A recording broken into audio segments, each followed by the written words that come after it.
নমস্কার। ইন্ডিয়ান মঙ্কস পেজে ভগবানের চিন্তায় প্রতিষ্ঠানের প্রতিচ্ছবি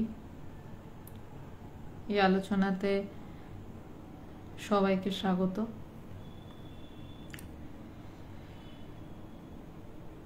প্রতিষ্ঠান, আমরা সবাই এক একটা প্রতিষ্ঠান।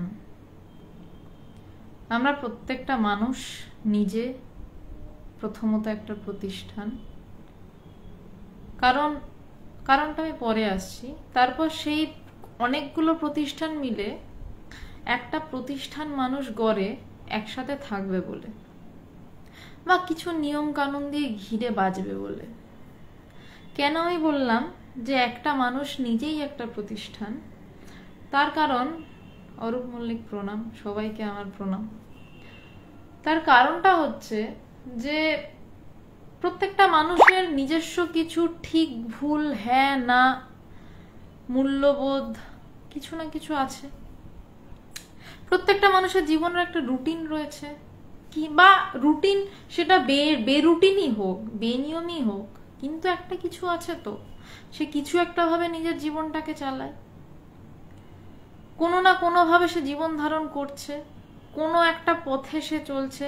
আজকে যে প্রচন্ড নোংরা গাঁজাখোর মাতাল, সে কালকে একদম বিশাল উচ্চকোটির হিমালয়ের সাধু হতেই পারে, কিন্তু এরকম ভাবে চট করে দেখা যায় না। তো সেই কারণেই এই যে একটা এই যে প্রত্যেকটা মানুষ আর প্রতিষ্ঠানে কি থাকে, একটা আসা যাওয়ার নিয়ম থাকে, একটা নির্দিষ্ট রুমিদি প্রণাম, গৌর কুমার প্রণাম, সৌমদীপ প্রণাম।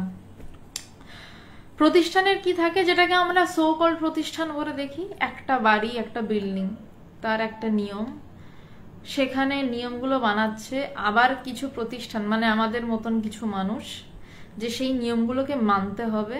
এবং সেখানে কিছু ভাবধারা থাকে, আমাদের মধ্যেও সেই ভাবধারা রয়েছে।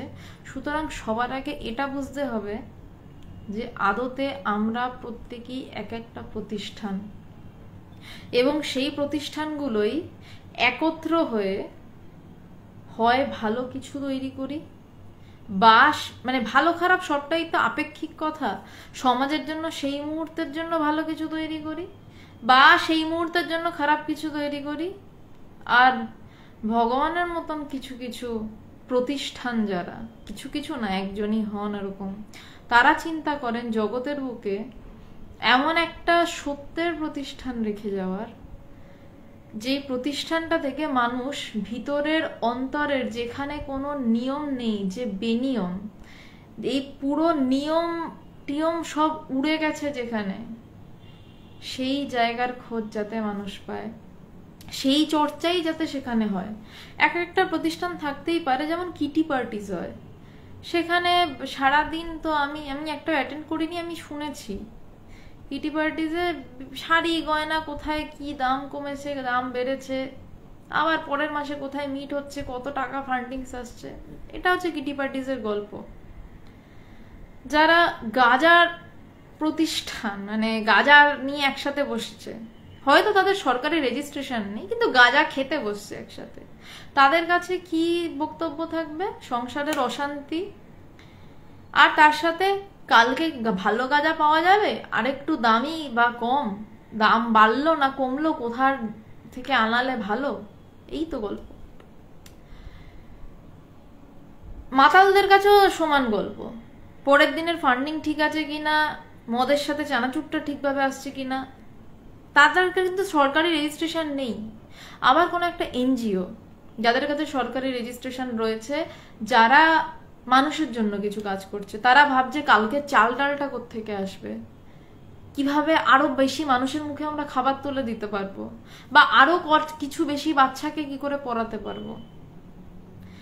প্রত্যেকেই কিন্তু তার মতন করে ভাবছে। কারণ আমি যেই জায়গাটা থেকে এগোচ্ছি, আমি জানি না বোঝাতে পারছি কিনা, যে আমরা প্রত্যেকেই নিজেরাই এক একটা প্রতিষ্ঠান। কারণ একটা প্রতিষ্ঠানের নিয়ম হচ্ছে, তার একটা নিয়ম থাকবে, তার একটা শৃঙ্খলা থাকবে, তার সময় একটা কাজ শুরু বন্ধের শেষের একটা নিয়ম থাকবে, তার কিছু চিন্তা থাকবে, মতাদর্শ থাকবে।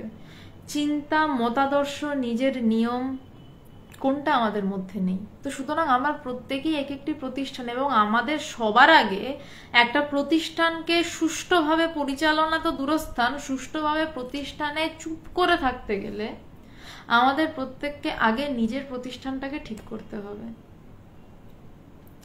ভগবান এমন একটা প্রতিষ্ঠান বানাতে চেয়েছিলেন যেটার নাম ইন্টারন্যাশনাল বেদান্ত সোসাইটি, যা এখনো বিদ্যমান, অবশ্যই বিদ্যমান থাকারই কথা। এমন একটা প্রতিষ্ঠান বানাতে চেয়েছিলেন যেখানে প্রত্যেকে তার নিজের প্রতিষ্ঠানটাকেই ঘষবে মাজবে, যেখানে সে তার প্রত্যেকের প্রতিষ্ঠানের প্রতিষ্ঠাতার খোঁজ পাবে, যে আমার প্রতিষ্ঠানটার প্রতিষ্ঠাতাটা কোথায় বসে। আর আমার প্রতিষ্ঠানটা আমি চিন্তা করি, আমি প্ল্যানিং করি, আমি কালকে কি করব ভাবি, আমি আজকে কি করেছি তাই ভাবি, কালকে আরো কিছু এক্সট্রা করতে হবে, বা 10 দিন পর কোথাও ঘুরতে যাব কিনা এসব ভাবি। কিন্তু ভিতরে কে বসে রয়েছে, কে আমার মধ্যে এই বৃত্তিগুলো তুলছে বারবার অহরহ? কোনো একটা তো প্লেন জায়গা রয়েছে যার উপর দিয়ে স্পিডে গাড়ি চলে। ভগবান চাইলেন বলাটা ভুল, ভগবানের সবকিছুই হয়ে যাওয়া। ভগবানের একটু আগে একজনের সাথে কথা হচ্ছিল, পার্থবাবু প্রণাম, গৌতম সাহা শুভ সন্ধ্যা, এখন প্রায় রাত, তাও বলতে হয় শুভ সন্ধ্যা। পার্থ সর্বজ্ঞ, হ্যাঁ জয় ভগবান। তো যে জায়গাটায় ছিলাম, ভগবানের কাছে কোনো কিছু করছি বলে আমি ভগবানের কাছে 11 বছর ধরে আমি দেখিনি। আমি সবকিছুই দেখেছি হয়ে গেছে, ঘটনাটা ঘটে গেছে। তাহলে একটু রকিবুল হাসান প্রণাম, যেভাবে বলতে হয় তাহলে ঘটনাটা, মানে ভগবানের জীবনে আধ্যাত্মিকতাটাই ঘটে যাওয়া, আধ্যাত্মিক ঘটনা ঘটাটাই ভগবানের জীবনে একটা বিশাল ঘটনা ঘটে যাওয়া। তার কারণ ভগবান কোনোদিনই ভাবেননি যে তিনি আধ্যাত্মিকতা নিয়ে চর্চা করবেন, কোনোদিনই তিনি ভাবেননি তিনি ঠাকুর মা স্বামীজির জন্য পাগল হবেন, গুরুদেবের জন্য পাগল হবেন। কোনোদিন তিনি ভাবেননি তিনি অদ্বৈত বেদান্ত নিয়ে চর্চা করবেন, কারণ তিনি সম্পূর্ণ রাজনীতি করা, নাটক করা, হুল্লোড় করা একজন মানুষ ছিলেন।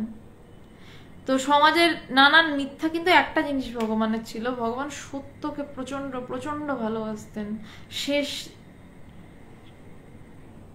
মানে যাই হোক, সত্যকে প্রচন্ড ভালোবাসতেন, তার কোনোদিন অন্যথা হতে দেখিনি।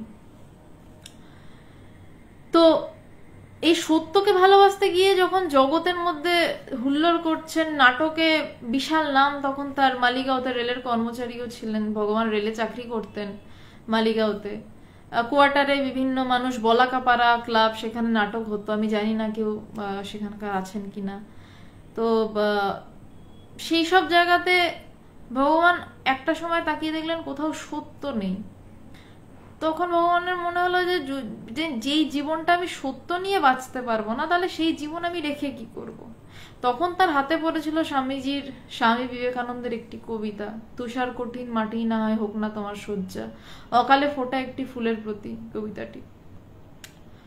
তো আমি কবিতাটার দিকে আর যাচ্ছি না, তাহলে বড় হয়ে যাবে, টপিকটা থেকে সরে যাব। তারপর ভগবান ন্যাচারালি দেখলেন যে কে আমার জীবনটা বাঁচালো, মানে ভগবান প্রায় আত্মহত্যার সিদ্ধান্ত নিয়েছিলেন যে যদি সত্য না থাকে পৃথিবীতে আমি বেঁচে কি করব। তো ভগবান দেখছেন যে কে এমন কবিতা লিখেছেন যে যে আমার অবস্থার কথা বর্ণনা করছে, এবং শেষের লাইন কটাতে বলছে মানে ভাবটা এরকমই যে তবু প্রশান্ত, মানে তবু তুমি প্রশান্ত থাকো, চির অবিচল আপনার মহিমায় আপনার করুণায় প্রশান্ত থাকো। আমি এক্সাক্ট লাইনটা বলতে পারলাম না, আমার মনে নেই।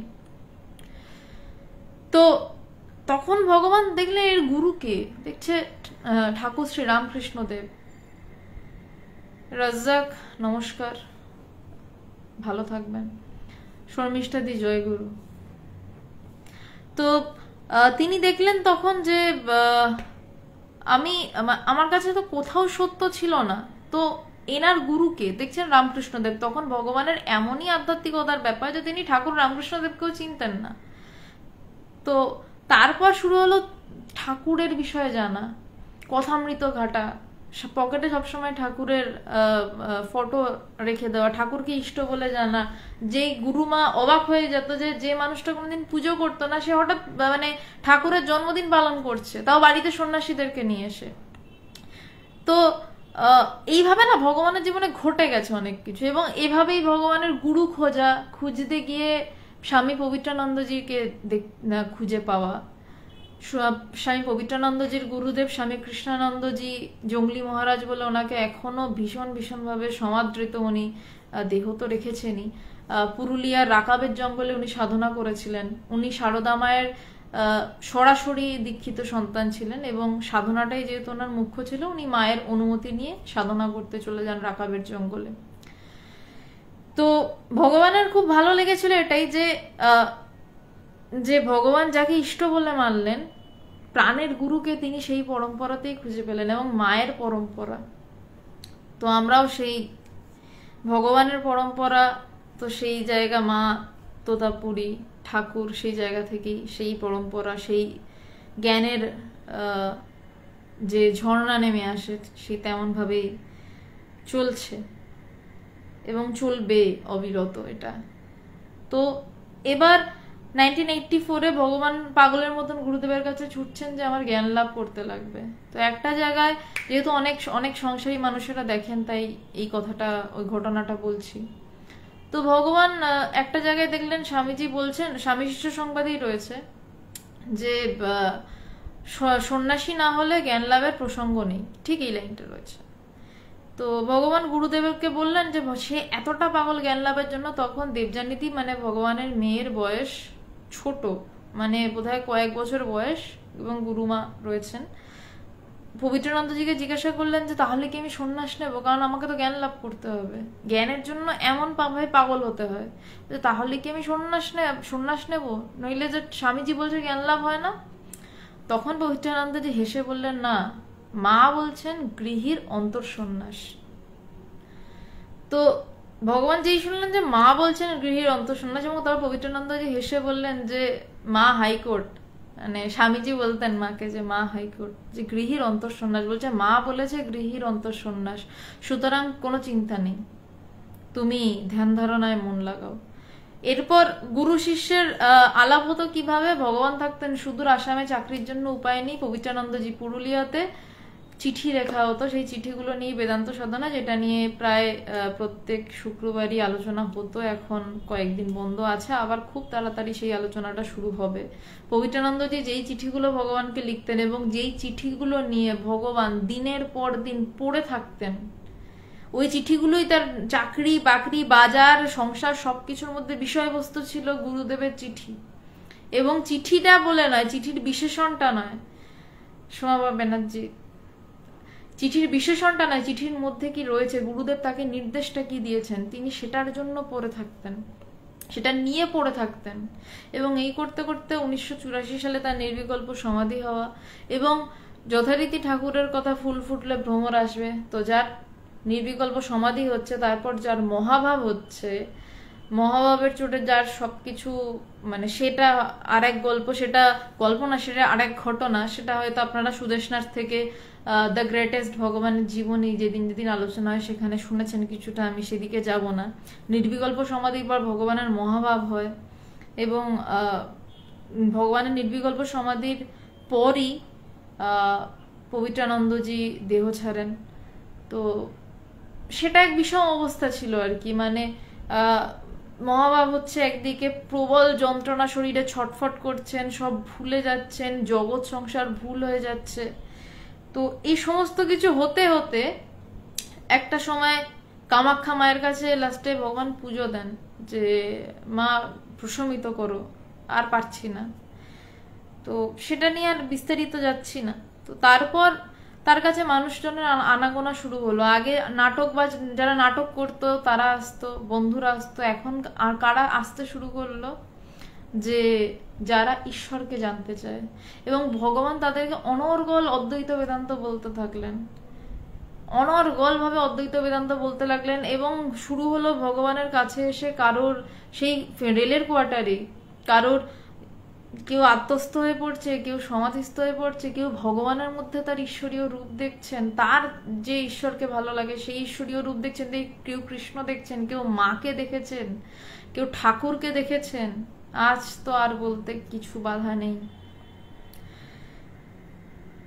তার মধ্যে দেখছে, কেউ সমাধিস্থ হচ্ছে, কেউ আত্মস্থ হচ্ছে, কেউ কথা শুনতে শুনতে জ্ঞান লাভের জন্য পাগল হচ্ছে, কেউ জ্ঞান লাভের জন্য ছটফট করছে, এবং কেউ কেউ জ্ঞান লাভ করছে ভগবানের কাছে এসে সেই সময়।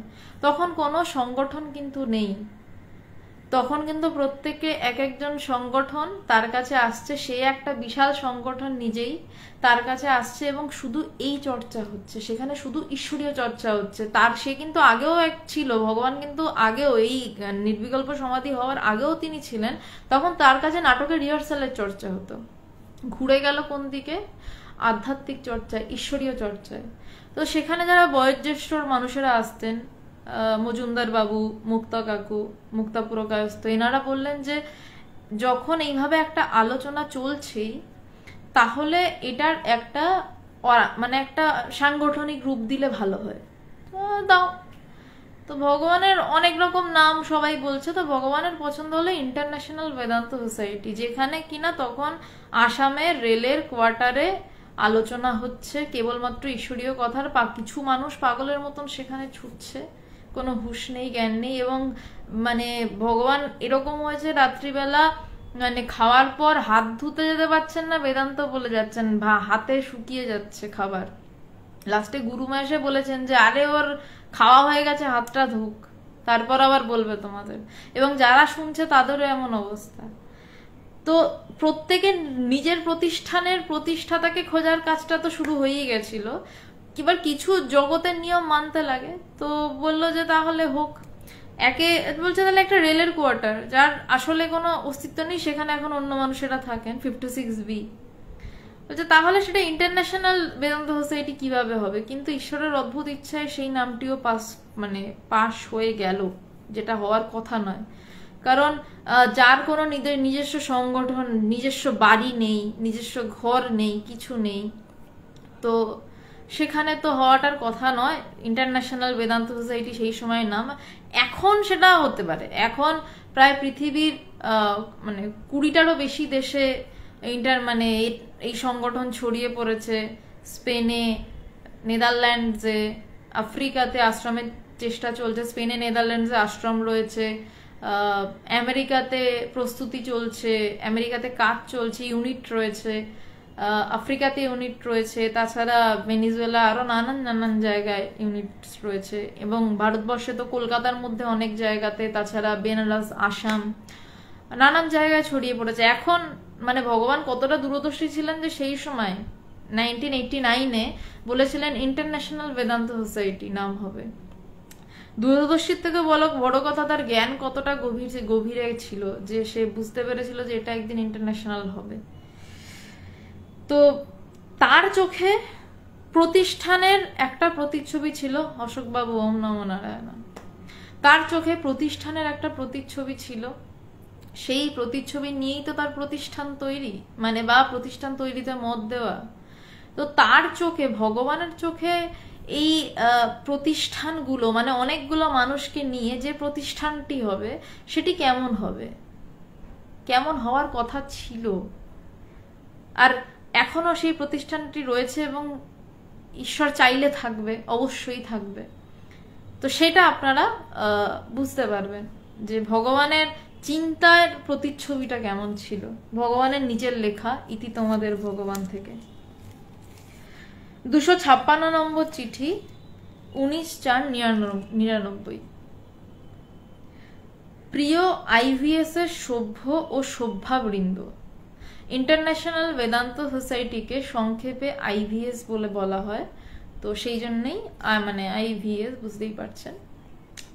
তো ভগবানের চোখে IVS কিরকম, কেমন হবে, বা কেমন ছিল তার স্বপ্নের IVS। প্রিয় IVS এর সভ্য ও সভ্যাবৃন্দ, এবার একটা সংগঠন তো একটা বাড়ি নয়। আমাদের আজকে অনেক আশ্রম রয়েছে, কলকাতায় লেক গার্ডেন্সে আশ্রম রয়েছে, হালতুতে আশ্রম রয়েছে, টালিগঞ্জে রয়েছে, অদ্বৈত ভবন, তারপর বিরাটি মায়ের বাড়ি আছে, মৈত্রেয়ী ভবন আছে। কিন্তু বাড়ি মানে তো সংগঠন নয়, সংগঠনের তো মানুষগুলো আসল, যে কারা রয়েছে সেই সংগঠনটায়, তারা সেই সংগঠনগুলো কেমন, তবে না একটা সংগঠন ঠিকঠাক চলবে। তো তাই জন্য ভগবান আইভিএস এর কাদের লিখছেন, সভ্যবৃন্দ যারা এই সংগঠনটাকে চালিয়ে নিয়ে যাবে, তাদের বা চালিয়ে নিয়ে যাচ্ছে সেই সময়, তাদেরকে লিখছেন, তার স্বপ্নের কথা বলছেন। আইভিএস একটা নাম, একটা প্রতিষ্ঠান যেখানে আমরা ভগবানকে ভালোবাসতে শিখেছি। আইভিএস ইন্টারন্যাশনাল বেদান্ত সোসাইটি, ভগবান নিজে বলছেন যে আইভিএস একটা নাম, একটা প্রতিষ্ঠান যেখানে আমরা ভগবানকে ভালোবাসতে শিখেছি, যেখানে আমরা ভগবানকে ভয় পেতে শিখিনি, যেখানে আমরা গোল হয়ে বসে আলোচনা করিনি ভগবান আমাদেরকে এটা দিলেন না কেন, ওর বাড়িতে এত বড় ফ্রিজ এলো, আমার বাড়িতে কিছুই এলো না কেন, যেখানে আমরা ভগবানকে কেবল ভালোবাসতে শিখেছি। এবং জ্ঞান ছাড়াই ভালোবাসা হয় না। এক এক সময় জ্ঞান চাওয়াতেও ভুল হয়ে যায় যে আমি তোমায় ভালোবাসি, ব্যাস কথা শেষ। তারপর তোমার মামলা, তুমি বোঝো, আমি তোমায় ভালোবাসি। এবার আমি কি জানি তুমি আমায় ভালোবাসবে কি ভালোবাসবে না, সেটুকুরও অপেক্ষা যেখানে রাখে না, সেটুকুর অপেক্ষাও যে রাখে না, সেই কিন্তু যথার্থভাবে ভালোবাসে। এবং ইন্টারন্যাশনাল বেদান্ত সোসাইটিতে বলা ভুল, ভগবান এইভাবেই ভালোবাসতে শিখিয়েছেন প্রত্যেকটি মানুষকে, প্রত্যেকটি মুহূর্তে, যে তুমি ভালোবাসো ভগবানকে। তার বদলে ভগবান তোমাকে কি করছে সেটা তোমাকে ভাবতে হবে না, তার ব্যাপার তিনি দেখে নেবেন। ভগবানকে আমি শুনেছি, পরের দিন সকালবেলা ভগবানের খুব পায়ে ব্যথা হতো, ভয়ঙ্কর যন্ত্রণা হতো, মাসেল ক্র্যাম্প, সারা রাত ছটফট করেছে। আমাদের কাছে খবর আসছে ভগবান এখনো ঘুমাননি, ছটফট করছেন, পায়ে দড়ি বেঁধে শুতে হতো একটা সময়, দীর্ঘদিন হয়েছে। পরের দিন যখন জিজ্ঞাসা করছি কালকে খুব কষ্ট হয়েছে না তোমার, বলছে হ্যাঁ কষ্ট হয়েছে, পায়ে দড়ি বেঁধে শুতে হয়েছে। বহুবার এই কথা অব্দি শুনেছি, কিন্তু কোনোদিন এটা শুনিনি আমি ঠাকুরকে না খুব ডেকেছি আমার পায়ের ব্যথাটা ঠিক করে দাও তো। উল্টে আমি এই কথা বারবার শুনেছি যে পায়ে ব্যথায় খুব কষ্ট হয়েছে, ছটফট করেছি, কিন্তু আমি ঈশ্বরকে এর জন্য ডাকিনি, কারণ তাকে আমি ভালোবাসি। আমার পায়ের ব্যথা হয়েছে, আমি ওষুধ খেয়েছি, দড়ি বেঁধে শুয়েছি, কিন্তু ঈশ্বরকে আমি ডাকিনি। তাই কোনো একটা কিছু লাগে তো, যে আমি ধরুন মাংস বাজার থেকে কিনে আনলাম, আমার কাছে মাংস রান্না করার সমস্ত কিছু মজুদ রয়েছে, কিন্তু মাংসটা রান্না করতে গেলে আমি ওরম ভাবে রান্না করতে পারবো না। আগুনের উপর মাংসটা ফেলে দিলাম, তার উপর প্রয়োজনীয় জিনিস দিয়ে দিলে এভাবে পারবো না। আমার নিদেন পক্ষে একটা হাতা, খুন্তি, কড়াই কিছু একটা লাগবে। প্রতিষ্ঠান হচ্ছে সেই হাতা, খুন্তি, কড়াইগুলো। আসল জিনিসটা কিন্তু মাংস, সেটাই খাওয়ার। মাংস যারা ননভেজ রয়েছেন তারা দুঃখিত, তারা পনির ভেবে নিন সেই জায়গাতে। আসল জিনিসটা পনির বা মাংস, তো সেটা রান্না করতে যা লাগে তার নাম প্রতিষ্ঠান। আসল জিনিস হচ্ছে ঈশ্বরকে, ভগবানকে ভালোবাসা, প্রতিদানে কিছু না চেয়ে শুধু ভালোবাসার জন্য ভালোবাসা। তো বলছে আইভিএস এমন একটা নাম, ভগবান বলছেন এমন একটা প্রতিষ্ঠান যেখানে আমরা ভগবানকে ভালোবাসতে শিখেছি, যেখানে ভগবানকে ভালোবাসতে বলা হয়েছে, ভালোবাসার জন্য ভালোবাসা, love for the love sake, not for any other thing, অন্য কিছুর জন্য নয়। এবার শুরু হচ্ছে আরো গভীরের কথা। এই প্রতিষ্ঠানের নির্দিষ্ট কোনো জায়গা নেই। ভগবানের স্বপ্নের ইন্টারন্যাশনাল বেদান্ত সোসাইটি, যার মূল তত্ত্ব নিহিত রয়েছে যে ভগবানকে কি তুমি ভালোবাসো? আচ্ছা, তুমি আমার। এই প্রতিষ্ঠানের নির্দিষ্ট কোনো জায়গা নেই। সেই সময় 1999 সালে ছিল না, আজকে অনেক জায়গা আছে, কিন্তু আসল তত্ত্বটা কিন্তু এইটা, এই প্রতিষ্ঠানের নির্দিষ্ট কোনো জায়গা নেই। আজকে প্রচুর আশ্রম রয়েছে আমাদের ইন্টারন্যাশনাল বেদান্ত সোসাইটির নামে, কিন্তু মূল বিষয় যেটা আমি কিন্তু সেটা বলছি, যে ভগবান যেটা লিখেছেন যে এই প্রতিষ্ঠানের আসলেই সত্যি কোনো জায়গা নেই। রাজু হোসেন, ঈদ মোবারক। পৃথিবীর সব জায়গাতেই আমাদের এই প্রতিষ্ঠান, বলছে কোন জায়গাতে আমাদের এই প্রতিষ্ঠান নাই? আজকে এইখানে আমি আমার ঘরে আমার বাড়িতে বসে আমি আধ্যাত্মিক আলোচনা করছি, ঈশ্বরকে ভালোবাসার কথা নিয়ে আলোচনা করছি। এই জায়গাটা ইন্টারন্যাশনাল বেদান্ত সোসাইটি নয়। শুধু আশ্রম ইন্টারন্যাশনাল বেদান্ত সোসাইটি না, ভগবানের ভাষায় তা নয়। ভগবান বলছে যে পৃথিবীর সব জায়গাতেই আমাদের এই প্রতিষ্ঠান। যখন আমি কলেজে ক্লাসে বসে লুকিয়ে লুকিয়ে আমার কোনো বন্ধুকে আমি ভগবানের গল্প শুনিয়েছি, তখন সেই মুহূর্তে সেই বেঞ্চটা ইন্টারন্যাশনাল বেদান্ত সোসাইটি। কারণ সেখানে আমি তাকে ভালোবাসার গল্প শোনাচ্ছিলাম, তাকে আমি কিভাবে ভালোবাসতে হয়, কিভাবে আমার গুরু তা ভগবানকে ভালোবেসেছেন সেই গল্প শোনাচ্ছিলাম। সেইটা ইন্টারন্যাশনাল বেদান্ত সোসাইটি। যখন আমি হোস্টেলে, আমি আমার কথাই বলছি কারণ আমি অন্যদের কথা তো বলতে পারবো না, যখন আমি হোস্টেলে বসে আমাদের ওই হোস্টেলে আমরা ওই হসপিটালের খাট বলতাম, ওই টিনের খাট থাকতো, ওই খাটে বসে যখন আমরা রুমের অন্যরা কয়েকজন মিলে আমরা আধ্যাত্মিক আলোচনা করতাম, অদ্ভুত রুমটাও পেয়েছিলাম বটে। অন্য রুমে অনেক আলোচনা হতো, আমাদের রুমে বেশিরভাগ সময় প্রোডাক্টিভ কিছু আলোচনা হতো, আধ্যাত্মিক আলোচনা হয়তো হতো। এবং মেয়েগুলো সত্যি খুব ভালো ছিল, সবাই এখন বড় বড় জায়গাতে রয়েছে। তো কেউ রিসার্চ অ্যান্ড ডেভেলপমেন্টে ওষুধ তৈরি করছে, কেউ রিসার্চ করছে ওষুধ নিয়ে। তো আর আমি যেটা বলছিলাম ওটাই করে যাচ্ছি, বেদান্ত বলে যাচ্ছি, শৈবাল বসু প্রণাম। তো যখন আমি হোস্টেলে বসে doctor B C Roy college of pharmacy and allied health sciences এর হোস্টেলটায় বসে আমি যখন তাদেরকে আমার ভগবানের গল্প শোনাচ্ছিলাম, বা যখন তারা তাদের অনুভূতি আমাকে বলছিল, সেই জায়গাটা সেই মুহূর্তে ইন্টারন্যাশনাল বেদান্ত সোসাইটি। ভগবানের ভাব এটা যে যেখানে ঈশ্বরকে ভালোবাসার কথা বলা হচ্ছে, সেটা হতে পারে ড্রেনের পাশে, সেটা হতে পারে অন্ধকার কোনো কোণায়, সেটা হতে পারে মন্দিরের বসে, বা হতে পারে কোনো রাজপ্রাসাদে বসে, হতে পারে সেটা বস্তির মাঝে কোথাও, যেখানে হোক, যেখানে মানুষ, দুটো মানুষ বা একজন মানুষ একা ধ্যানমগ্ন ঈশ্বরীয় চিন্তায় ভালোবাসায় ডুবে, সেটাই ইন্টারন্যাশনাল বেদান্ত সোসাইটি। ভগবান বলছে পৃথিবীর সব জায়গাতেই আমাদের এই প্রতিষ্ঠান। কেমন না, ঘরে বাইরে মাঠে পাহাড়ে গাড়িতে, যেখানে যেভাবে যখন আমরা থাকি, আমরা ঈশ্বরকে নিয়ে থাকি। যদি আমরা ইন্টারন্যাশনাল বেদান্ত সোসাইটির কোনো একটি আশ্রমে বসেও সেখানে ঈশ্বরকে নিয়ে না থাকি, সেখানে যদি আমরা ভগবানকে ভালোবেসে না থাকি, আমাদের মধ্যে থেকে ভালোবাসা না থাকে, তাহলে সেটা ইন্টারন্যাশনাল বেদান্ত সোসাইটি নয় ভগবানের মতে। কিন্তু সেখানে পাশেই রাস্তাতেই যদি একটি মানুষ ভালোবাসা নিয়ে দাঁড়িয়ে থাকে এবং ভালোবেসে মানুষকে, আরেকটি মানুষকে ঈশ্বরের কথা বলে, সেটা ইন্টারন্যাশনাল বেদান্ত সোসাইটি। রামহরি বারিক কথা বলছি, আমরা ঈশ্বরকে নিয়ে থাকি।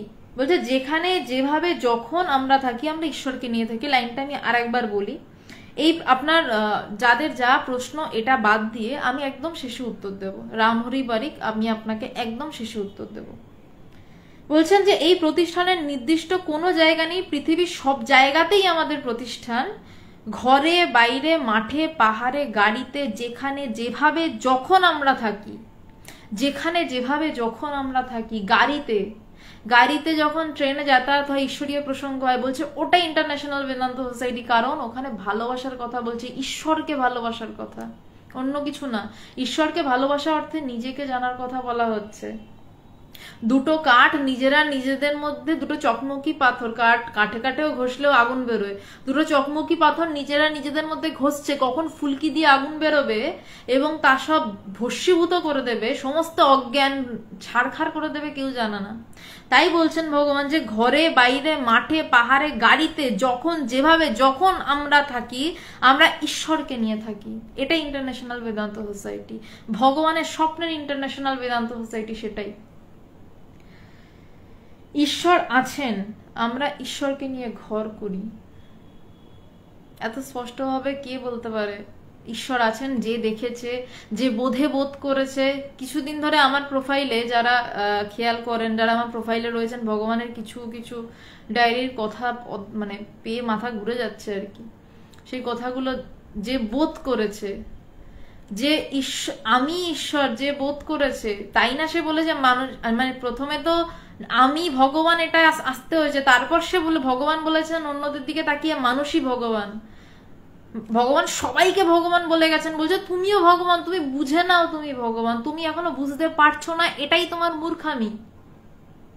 এই যাতে তুমি বুঝতে পারো, যাতে এটা নিয়ে আরো চর্চা করতে পারো, তার জন্য সুবিধা হওয়ার জন্য একটা বাড়ি বানিয়ে দিলাম কল আশ্রম, যেখানে কিনা এই চর্চাটাই হবে, এর বাইরে অন্য চর্চা হওয়ার কথা নয়। যদি সেখানে অন্য চর্চা হয় সেটা ভুল হচ্ছে, সেখানে ঈশ্বরকে নিয়েই চর্চা হবে, অন্য কিছু নিয়ে হবে না। যে ঈশ্বর আছেন, আমরা ঈশ্বরকে নিয়ে ঘর করি, এটা ভগবান বলতে পারতেন। এইরকম বুক ঠুকে যেদিন যে এই কথাটা বলতে পারবে যে ঈশ্বর আছেন, এই অবধি তো ঠিক আছে।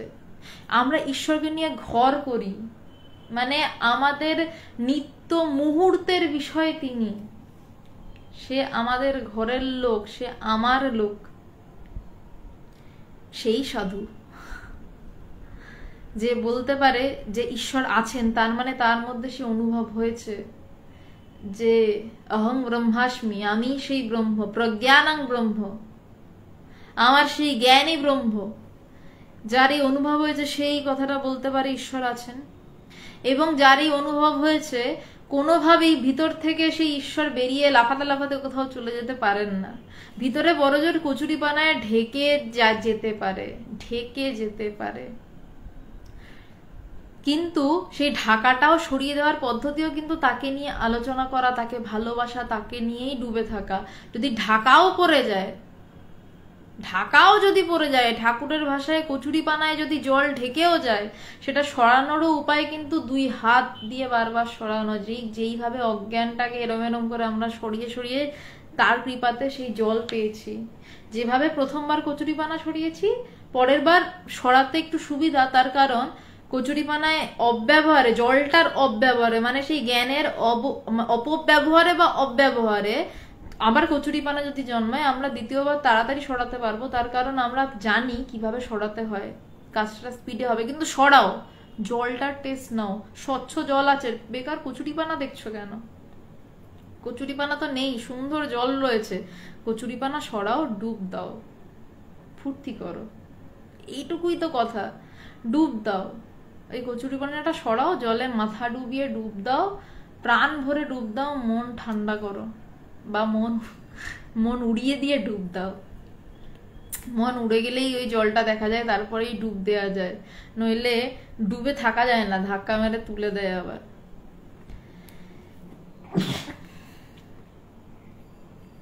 পবিত্রবাবু চিন্তা করবেন না, সঙ্গটা আপনি আপনার সাথে দিন, আপনি এখনো আমাদের সাথেই সঙ্গ দিচ্ছেন, তো অবশ্যই আসবেন, এলে অবশ্যই মায়ের বাড়িতে আসবেন। কিন্তু এই মুহূর্তে আপনি সঙ্গই দিচ্ছেন, বা আপনি আপনার সাথে সঙ্গই করছেন, এবং আপনি আপনার বাড়িতে বসেই ভগবানের সঙ্গ করতেই পারেন। এবং সেটাই ভগবান বলছেন যে ঘরে বাইরে মাঠে পাহাড়ে গাড়িতে যেখানে যখন আমরা যেভাবে থাকি, আমরা ঈশ্বরকে নিয়ে থাকি। যেই মুহূর্তে পবিত্রবাবু আপনি বাংলাদেশে ঈশ্বরকে নিয়ে থাকবেন, আপনি জানবেন আপনি ভগবানের সাথেই রয়েছেন, তার সঙ্গই করছেন। আর যেই মুহূর্তে আপনি ঈশ্বর ছাড়া অন্য কিছু নিয়ে থাকবেন, জানবেন আপনি তার সঙ্গ করছেন না। স্বামী বিবেকানন্দ একটা দারুণ কথা বলেছিলেন, ভগবান বারবার বলতেন কথাটা আমাদের, যে যেদিনকে ঈশ্বর চিন্তা করবে না সেই দিনটাই দুর্দিন, যেদিন ঈশ্বর চিন্তা করবে জানবে সেই দিনটাই সুদিন। বর্ষা হয়েছে বলে দুর্দিন নয়, ঈশ্বর চিন্তা করিনি তাই দুর্দিন।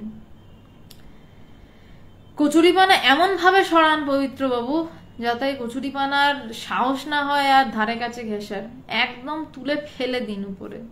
তার নামই নির্বিকল্প সমাধি, যেখানে কচুরিপানা আর আসে না। ঈশ্বর আছেন, আমরা ঈশ্বরকে নিয়ে ঘর করি, এটা সাংঘাতিক কথা যে আমরা ঈশ্বরকে নিয়ে ঘর করি। ঈশ্বরকে নিয়ে অনুভব করলো ঠিক আছে, কিন্তু ঘর করি, সে আমার নিত্য দিনের বিষয়। সকালে ঘুম থেকে চোখ খোলা থেকে ঘুমের মধ্যে স্বপ্নেও সে আমার বিষয়। কারণ কি? আমি তাকে ভালোবেসে ফেলেছি। আমরা কাকে নিয়ে ঘর করি? স্বাভাবিকভাবে সংসারী মানুষেরা যাকে বিয়ে করি, ভালোবেসেই বা না ভালোবেসে যা হোক বিয়ে টিয়ে করে ফেলি, এবং আমরা তাকে নিয়ে ঘর করি, এবং যাই হোক কিছু একটা ভালোবাসা তো হয়, এবং যে মানে যাকে নিয়ে ভালোবাসাটা হয় আমরা কিন্তু আদতে তাকে নিয়েই ঘরটা করি। কিছুদিন আগে জানি না এইখানে এই উদাহরণটা টানা ন্যায্য কিনা, কিন্তু আমার এখানে অন্যায্য ন্যায্য কিছুই নেই, কথাই। কিছুদিন আগে সিলসিলা দেখছিলাম, সবারই দেখা সিনেমা হয়তো। সেখানে অমিতাভ বচ্চন রেখাকে ভালোবাসতো, কিন্তু মাঝে কিছু দুর্বিপাকে পড়ে কিছু ঘটনার পরিপ্রেক্ষিতে জয়া বচ্চনকে বিয়ে করতে হয়, কিন্তু এবার রেখাও অন্য একজনকে বিয়ে করেন। কিন্তু যেহেতু তারা দুজনকে ভালোবাসতে, কিন্তু পরিস্থিতির চাপে বাধ্য হয়ে বিয়ে করছেন অন্যকে, তারা ঘর করছেন হয়তো দুজনে অন্য মানুষের সাথে, কিন্তু একটা সময় অবধি, শেষে গিয়ে দেখা গেল তারা প্রত্যেকে নিজের নিজের স্বামী বা স্ত্রীর কাছে ফিরলেন, কিন্তু তার আগে অবধি তারা প্রত্যেকটা মুহূর্ত নিজেদেরকে নিয়ে ঘর করে গেছেন, তারা স্বপ্নেও তাদেরকেই দেখছেন। তো যখন ঈশ্বরকে কেন দেখছেন, সিলসিলা নিয়ে এখনো সবাই একটা মানে বিশাল কাল্ট সিনেমা, যে মানে এইভাবেও ভালোবাসা যায়, যে তারা এমন ভাবে ভালোবাসছে স্বপ্নেও তারা তাদেরকে দেখছে। প্রত্যেকটা মানুষের জীবনে তাই, যখন মানুষ প্রেমে পড়ে না, ভালোবাসে, তখন স্বপ্নতেও তাকে দেখে। যে ঈশ্বরকে নিয়ে এমন ভাবে ঘর করা যায় যে তাকে ঘুমেতেও তাকেই দেখছি, উঠেও প্রথম তার কথা মনে পড়ছে, জাগ্রততেও তা সেই রয়েছে, আমি বাজার করতে পারি কিন্তু আমার তার কথা মনে পড়ছে, আমার তাকে মনে পড়ছে বড়। যখন এইভাবে হয় তখন বলতে পারে কেউ আমি ঈশ্বরকে নিয়ে ঘর করি। আমি চোখের সামনে দিনের পর দিন দেখেছি ভগবান হয়ে একটু রস আস্বাদনের জন্য তিনি হয়ে নিজে স্বয়ং ভগবান হয়ে তিনি ভগবানকে নিয়ে নিত্য দিনের ঘর করছেন, সকালবেলা থেকে রাত থেকে আবার সকাল। আমি অন্যদিন তার 1 ফোঁটা 11 বছরে এদিক ওদিক দেখিনি। ঈশ্বরকে ভালোবাসি, ভগবান লিখছেন ঈশ্বরকে ভালোবাসি, বাইরে থেকে যখন আঘাত আসে ঈশ্বরের প্রতি ভালোবাসা আমাদের আরো বেড়েই চলে। তখন সদ্য সংগঠনের জন্ম হয়েছে 1989 সাল, চিঠিটা লেখা 89 সালের নভেম্বর, আর জানুয়ারি মার্চ, আর এই চিঠিটি লেখা 99 সালের এপ্রিল মাসে। তো সুতরাং বাইরের আঘাত প্রচন্ড পরিমাণে আসছে, তো তাই জন্য বলছেন যে বাইরে থেকে যখন আঘাত আসে ঈশ্বরের প্রতি ভালোবাসা আমাদের আরো বেড়েই চলে। বলছেন না যে কিভাবে উকিল টুকিল নিয়ে তারা করা যায় যারা আঘাত করছে, বা তাদের কিভাবে ক্ষতি হতে পারে সেটা নয়, বলছে যখন যত আঘাত আসছে বাইরে থেকে তত ঈশ্বরের প্রতি ভালোবাসা আমাদের আরো বাড়ছে। ভগবানের স্বপ্নের প্রতিষ্ঠান এটাই। এবং প্রত্যেকটা মানুষই কিন্তু এক একটা প্রতিষ্ঠান। যখন বাইরে থেকে আর ভীষণ আঘাত আসে তখন যেন আমার তার প্রতি ভালোবাসাটাই আরো আরো আরো বাড়তে থাকে। তারপর বাকিটা তার মামলা, কারণ আমি তো তোমায় ভালোবাসি। আমি তার জন্য এটা বলতে পারি না তুমি আমার সব সমস্যার সমাধান করে দাও, আমি শুধু এটা করতে পারি তুমি যা খুশি সমস্যা দিয়ে যাও, আমি শুধু তোমায় ভালোবেসে যাব, এটা তো আমি করতে পারি। আসসালামু আলাইকুম। আলাইকুম আসসালাম, ঈদ মোবারক। ভালো আছি, সবাইকে ঈদ মোবারকের শুভেচ্ছা একসাথে। তো আমার তার কাছে কোনো দাবি দেওয়া থাকার দরকার নেই, আমার তার কাছে কোনো চাওয়া নেই, কিন্তু আমি তাও তাকে ভালোবেসে যেতেই পারি যে আমি তোমায় ভালোবাসি, ব্যাস। তুমি আমাকে কত সমস্যা দেবে দাও, কত ঝামেলায় ফেলতে থাকো, তোমার শখ জাগলে তুমি ফেলো, তোমার যদি মনে হয় যে আমি ঝামেলায় থাকলে তুমি ভালো থাকবে থাকো, কিন্তু আমার কাজ কি, আমি তোমায় ভালোবেসে যাব, আরো আরো বেশি ভালোবেসে যাব। যে বাইরে থেকে যখন আঘাত আসে ঈশ্বরের প্রতি ভালোবাসা আমাদের আরো বেড়েই চলে। আসলে এটাই সলিউশন। বাইরে মারামারি করে আমরা পারবো না, আমরা শুধু তাকেই ভালোবেসেই যেতে পারবো। বাকি সবকিছু যখন বাইরে থেকে ক্রমাগত কেউ ধাক্কা মারে তারা আমাদের বিরক্ত করতেই মারে, তো যখন দেখে তার কোনো হেলও নেই দোলও নেই, বরঞ্চ যে জন্য ধাক্কা মারছি, যে সে ঈশ্বরকে ভালোবাসে তাই জন্য তাকে ধাক্কা মারছি, সে ঈশ্বর ছাড়া কিছু বুঝবে না তাই জন্য তাকে ধাক্কা মারছি, সেটাই আরো বেড়ে যাচ্ছে। সে কতদিন ধাক্কা মারবে? তার ধাক্কা মারার তো লিমিট রয়েছে, সে একটা সময় হাল ছাড়তে বাধ্য। পবিত্র শক্তির কাছে অপবিত্র শক্তির হাল ছাড়তে বাধ্য। দুটোই শক্তি, কিন্তু একটা শক্তি চাইছে আমাকে টেনে ঈশ্বর থেকে সরাতে, অবশ্যই তা বাজে শক্তি, অবিদ্যা মায়া। এবং যেই মায়া, যে বিদ্যা মায়া আমাকে আরো বেশি ঈশ্বরকে ভালোবাসাচ্ছে, সেই মায়ার কাছে অবিদ্যা মায়া হার মানতে বাধ্য। যখন অবিদ্যা মায়া হার মানলো তখন শুধু বিদ্যা মায়া পড়ে, তারপর একটা সময় বিদ্যা মায়াও খসে গেল। তখন সেই প্রতিষ্ঠানের প্রতিষ্ঠাতাকে খুঁজে পাওয়া, তখন সেই জ্ঞান লাভ। বলছে রক্তবীজের মতন ছড়াচ্ছি, ভগবান বলছেন রক্তবীজ একটা অসুর ছিল, যখন মা দুর্গার সাথে তার কথিত আছে, বোধহয় চামুন্ডা দেবী বা মা দুর্গা, আমি ভুল করতে পারি, পৌরাণিক কাহিনী আমি খুব বেশি জানি না, যে মা যখন তার মাথা উড়িয়ে দিচ্ছেন, বারবার করে কেটে দিচ্ছেন, যেখানে তার এক ফোঁটা রক্ত পড়ছে সেখান থেকে আর একটা অসুর তৈরি হয়ে যাচ্ছে, রক্তবীজ। মা একটা সময় কি করলেন, তার মানে যখনই মানে এমনই তার অবস্থা করলেন যে তার রক্ত আর মাটিতে পড়তে দিলেন না, সেই রক্তটা মা খেয়ে নিতে শুরু করলেন। ভগবান এখানে বলছেন যে রক্তবীজের মতো আমরা ছড়াচ্ছি, কারণ যেখানেই এই ঈশ্বরীয় ভালোবাসা নিয়ে যে একটা মানুষও যেখানে পৌঁছাচ্ছে, সে সেখানে আরো মানুষের মধ্যে এই ঈশ্বরীয় ভালোবাসাকে সঞ্চার করে দিচ্ছে, আরো মানুষকে জানিয়ে দিচ্ছে যে ঈশ্বরকে ভালোবাসা যায়, ঈশ্বরকে নিয়ে ঘর করা যায়, এবং তার থেকেও বড় কথা ঈশ্বরকে অনুভব করা যায়, ঠিক যেমন যার সাথে কথা হচ্ছে সে তাকে যেভাবে অনুভব করছে ঠিক তেমন। শুধু তার জন্য কি দরকার না ভালোবাসা, একটু একটু ভালোবাসা আর চাওয়া যে আমি তোমাকে এইভাবেই অনুভব করতে চাই, ব্যাস। রক্তবীজের মতন ছড়াচ্ছি, বোম্বে, অরুণাচল, পাঞ্জাব, শিলং, দিল্লি, বেনারস, তামিলনাড়ু, হায়দ্রাবাদ, কলকাতা, আসাম, কোথায় আমরা নেই। ভগবান বলছেন সমস্ত বিশ্বে আমরা ছড়িয়ে পড়বই। আজ তার কিছুটা কিছুটা প্রতিভু দেখা যাচ্ছে, সমস্ত বিশ্বে নানান জায়গায় আমরা ছড়িয়ে পড়েছি এই ভালোবাসা নিয়ে।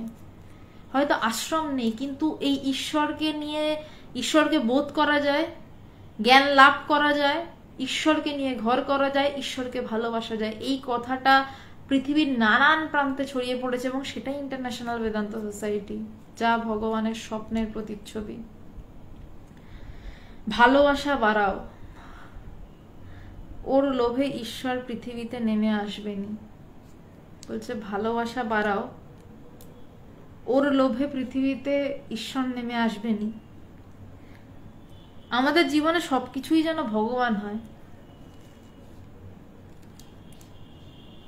বলছেন যে আমাদের জীবনে সবকিছুই যেন ভগবান হয়, সেটা আমাদের খাওয়া হতে পারে, শোয়া হতে পারে, ঘুম হতে পারে, গল্প হতে পারে, আড্ডা হতে পারে, ইয়ার্কি হতে পারে, ঝগড়া হতে পারে। আমাদের এক মানে সে এখন মানে ব্রহ্মচারী না, মানে সে এখন সেবক অবস্থায় আশ্রমে রয়েছে, উজ্জ্বল, ছোট অনেক আমাদের থেকে। তো ও যখন আরো ছোট, তো ওরা দেখছে যে আমরা সারাক্ষণ মজা করছি, হাসি ঠাট্টা সবকিছু করছি, ওর তখন ভগবানকে নিয়ে ভীষণ সিরিয়াস একটা মুডে, যে ভগবান। এবার ও এসে দেখছে যে মানে সুদেষ্ণা আর আমাকে, যে এই দিদিগুলো মজা করছে, তাও ভগবানকে নিয়ে মজা করছে, ভগবানের কথা নিয়ে মজা করছে আর এরকম হাসছে, আবার কিছুক্ষণ পর রাগ করছে, তাও দেখছে ভগবানের উপর রাগ করছে আর কি সব বলছে। একদিনকে ও খুব রেগে গেছে, রেগে গিয়ে আমাদেরকে বলেছে, দিদি তোমরা ভগবানকে নিয়ে এমনি হাসি ঠাট্টা করো কেন? তো আমি বললাম যে দেখ, হাসি ঠাট্টা করতে গেলে আর একজনকে সাবজেক্ট বানাতে হবে, বানিয়ে আর একজনকে সাবজেক্ট বানিয়ে তারপর তাকে নিয়ে না হাসি ঠাট্টা করবো আর রাগ টাগ করবো। আমাদের একটাই মানুষ আছে রে ভাই, ওই ভগবান আছে। ওই পাশের ঘরে দেখ, লেক গার্ডেন্সে বসে কথাটা হচ্ছিল, হ্যাঁ, ওই দেখ পাশের ঘরে ওই ধুতি পরে শুয়ে রয়েছে, আমাদের ওই একটাই লোক আছে। আমরা হাসি ঠাট্টা করবো, আবার আধ্যাত্মিক চর্চা করবো, আবার রাগ করবো, এই নানান কিছুর জন্য অন্য অন্য লোক খুঁজে আনতে পারবো না। তাই জন্য আমরা ওই একজন রয়েছে, ওনাকে নিয়ে হাসি ঠাট্টা করি, উনি জানেন, ক্ষমা ঘেন্না করে ছেড়ে দিয়েছেন আর কি, যে এরা এরকমই বদমাস, অতি বদমাস, তো এরা এরকমই করবে আমাকে নিয়ে। তো তাই বলছে যে আমাদের জীবনের সবকিছুই যেন ভগবান হয়, আমাদের জীবনে ভগবান ছাড়া অন্য কিছু যেন না থাকে, ওই একটি বস্তুই থাকুক, ওই একটি বিষয়ই থাকুক। এবং বলছে একটা কথা, যে ভালোবাসা বাড়াও, ওর লোভে ঈশ্বর পৃথিবীতে নেমে আসবেনি। ঈশ্বর কোথাও যান না, ভগবান কোথাও যেতে পারেন না, শুধু আমাদের ভালোবাসা বাড়তে হবে, যাতে তিনি বাধ্য হন নেমে এসে দাঁড়াতে যদি বাধ্য হন,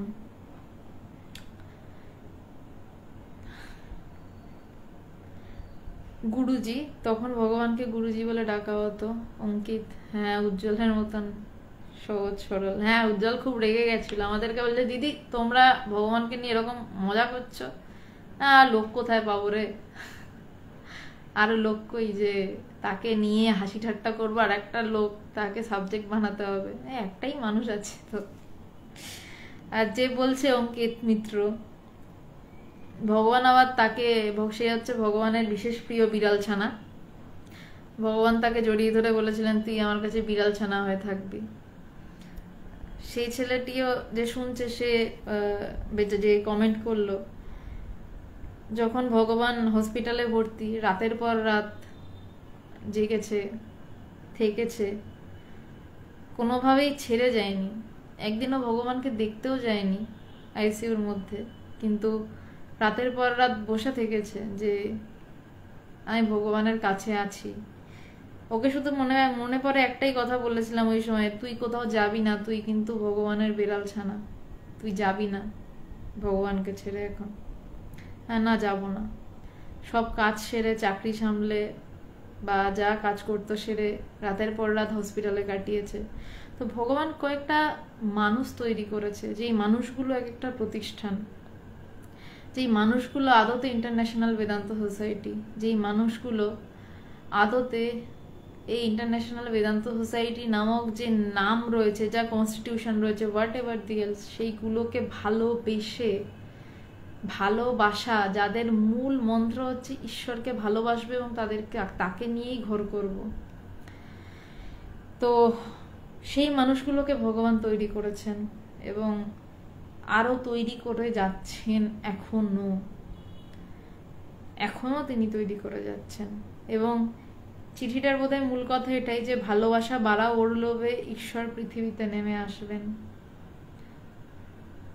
আজকে থেকে আরো বেশি করে বিশ্বাস করছি যে ভালোবাসা বাড়লে পৃথিবীতে তিনি নেমে আসবেন। চিঠিটি এখানেই শেষ হচ্ছে। তো আশা করি একটা আভাস দিতে পারলাম ভগবানের স্বপ্নের প্রতিষ্ঠান কেমন। তো কলকাতাতেও ভগবানের ইচ্ছা অনুসারে একটি গঙ্গার পাড়ে 1 বিঘা জমি খোঁজা হচ্ছে মেয়েদের আশ্রম তৈরির জন্য, যেখানে এই ঈশ্বরকে ভালোবাসার কথাই হবে। মৌসুমীদি আশ্রমের কাজ তো সব ছেড়ে হয়ে বসেছিল, আবার ধরা হয়েছে, কাজ এবার এগোচ্ছে, আবার রথের চাকা গড়ানো, যেদিন তিনি শুরু করিয়েছেন আবার গড়ানো হচ্ছে, মাঝে তো রথের চাকাটাই বসে গেছিল। চেষ্টা হচ্ছে যত তাড়াতাড়ি সম্ভব আশ্রম তৈরি করার। টাকা পয়সা আসা জরুরি, ফান্ডিং জরুরি, জমি প্রচুর রয়েছে। ভগবানের ইচ্ছা ছিল যে উত্তর কলকাতাতে নদীর পাড়ে, নদীর কাছাকাছি, মানে যেখান থেকে নদীটা দেখা যাবে অন্তত, সেখানে একটি মেয়েদের আশ্রম হোক। তো সেই জন্য আমরা সবাই মিলে চেষ্টা করছি, এবং এটা একটা বিশাল বড় প্রজেক্ট। কলকাতায় বুকে এই মুহূর্তে 1 বিঘা জমি। মূল বিষয় আমি মনে করি না টাকা, সবাই বলছে টাকাটাই মূল বিষয়, এবং তিনি কৃপা করে মানে এই বিষয়টির জন্য মূল প্রজেক্ট হেড আমাকেই দায়িত্ব দিয়েছেন। তো সেটা তার কাজ, তিনি করবেন, আমাকে একটা বসানো হয়েছে। সুদেশনা এবং সবাই, অঙ্কিত, উজ্জ্বল, সবাই একসাথে চেষ্টা করছি আমরা, এবং আপনারাও একসাথে, কারণ যেটুকু মানে আমাদের কাছে আপনারা যেভাবে স্বতঃস্ফূর্তভাবে সাহায্য করেছেন সেটা ভাবা যায় না। সবাই চিন্তা করছে টাকা নিয়ে, যে টাকা কোথা থেকে আসবে। আমি চিন্তা করছি মানুষ নিয়ে। অনামিকাদি, হ্যাঁ, গঙ্গার ধারে। আমি চিন্তা করছি মানুষ নিয়ে, যে আরো মানুষ কিভাবে আসবে। কারণ আমি জানি ভগবানের ওই কথাটা, স্বামীজির ওই কথাটা ভগবান বারবার শিখিয়েছিলেন যে টাকায় মানুষ করে না, মানুষই টাকা করে। স্বামীজির এই কথাটা মনে রাখবি। হ্যাঁ অঙ্কিত, মিঠুদি যারা রাস্তায় নেমেছিল এবং আবার নামবে খুব তাড়াতাড়ি, যে হার্ট টু হার্ট কানেকশন। রাস্তায় নেমে মানুষের বাড়ি বাড়ি গিয়ে ভিক্ষা চাওয়া হয়েছিল যে আমাদের আশ্রম তৈরি হবে, এই এই তার কাজ, তার প্রয়োজন। এবং অনলাইনেও যদি আপনারা চান তো আপনারা পাঠাতে পারেন। শুধু একটাই রিকোয়েস্ট, সেখানে যে নাম্বার দেয়া থাকবে সেই নম্বরে একটু স্ক্রিনশট দিয়ে জানিয়ে দেবেন যে আপনারা টাকাটা পাঠিয়েছেন, আমরা আপনাদেরকে রিসিপ্টটা পাঠিয়ে দেবো। কারণ ভগবানের নির্দেশ ছিল যে 1 টাকাও যদি কারোর থেকে নিস তাকে যেন রিসিপ্ট দিবি। কারণ আমাদের কাছে 1 টাকার মূল্য যেমন 1 কোটি টাকার মূল্যটাও ঠিক তেমন। কারণ 1 টাকা যে দিচ্ছে না, সে তার অনেকটা ত্যাগ করে সে 1 টাকা দিতে পারছে, হয়তো সে আর পারছে না দিতে, তাই তার ত্যাগটা আমরা দেখি।